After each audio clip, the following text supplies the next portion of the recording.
It is amazing to me that, for the most part, it is leaders, tyrants from developing nations or from the so-called third world who from time to time find themselves deposed and sent to sit in little glass boxes in The Hague. And that may be entirely appropriate. They should have to pay for their looting and their corruption and their massacres of their own peoples as well as of others. I agree wholeheartedly. But then I wonder, why isn't President George W. Bush sitting in one of those glass boxes? Why isn't Henry Kissinger sitting in one of those glass boxes?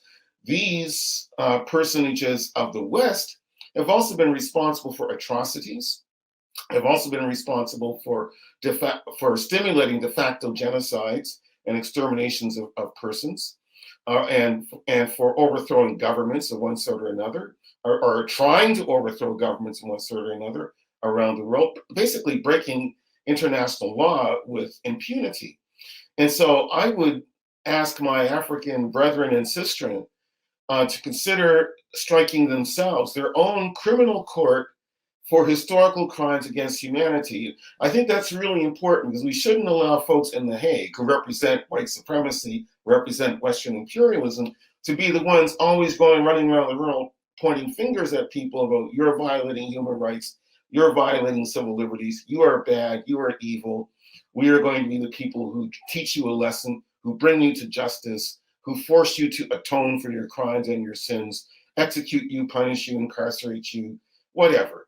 And I think that developing nations, I think that the peoples of Asia and Africa and South America and Oceania need to put together our own criminal court with international reach, with our own judges applying UN regulations about who's responsible whenever war crimes or genocides take place, or whenever illegal acts against sovereign nations take place, especially when it's a Western nation against a non-Western nation.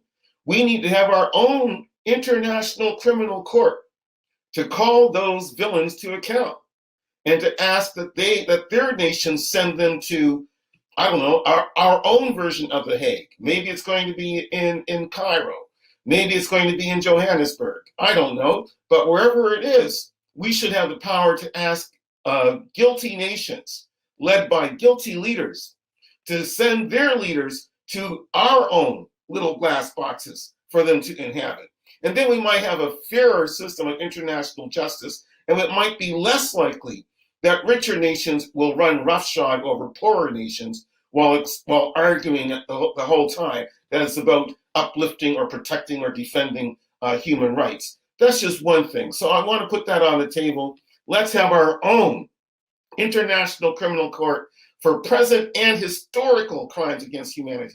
No one should be able to say that they are allowed to keep their ill-gotten gains, like Belgium, for instance, from what was then the Belgian Congo, by saying, well, that was then, it's all over. It's, the great-great-great-grandfathers committed all these crimes in the Belgian Congo, lopping off people's limbs, stealing the diamonds and the rubber and cocoa and everything, and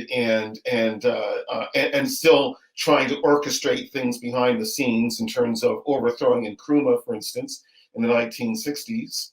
And we need to be able to call those empires, former empires, and their constituent powers to account today, because part of the wealth that they enjoy today was gained by essentially raping and pillaging Asia, South America, the Americas in general, and Africa.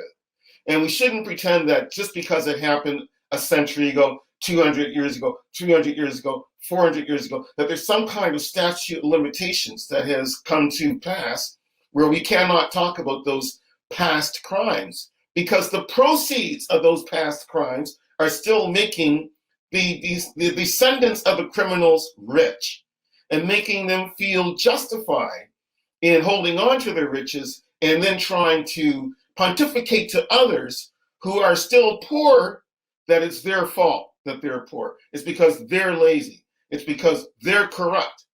I think that we would have a much better world system if, in fact, along with that international court I've been discussing, that we actually put up a hue and cry that is indomitable, demanding reparations.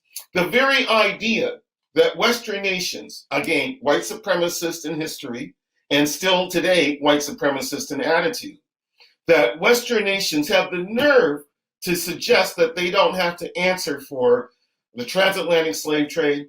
They don't have to answer for depopulation of Africa. They don't have to answer for the warping of African economies and divisions of African peoples in order to make themselves extremely rich.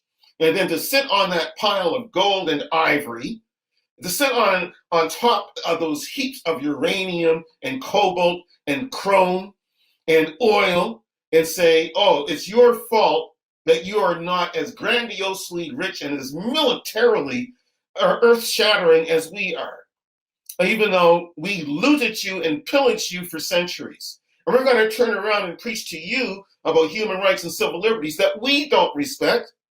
Ask any indigenous person in Canada. Ask any black person in North America how much civil liberties, how much human rights we actually enjoy when we step outside of our homes or step outside of our apartments or step into our cars. Yes, we may have a good standard of living, but it doesn't mean that we are allowed to live our lives as citizens in these democracies without being harassed to no end, almost from cradle to grave, by ignorant police and security guards and so on, who are hell-bent on making us feel bad about being black when we only feel pride and only try to exercise our rights to go where we should be able to go, so long as it's public property, to be able to buy where we can afford to spend, be able to buy where we can actually be allowed to work.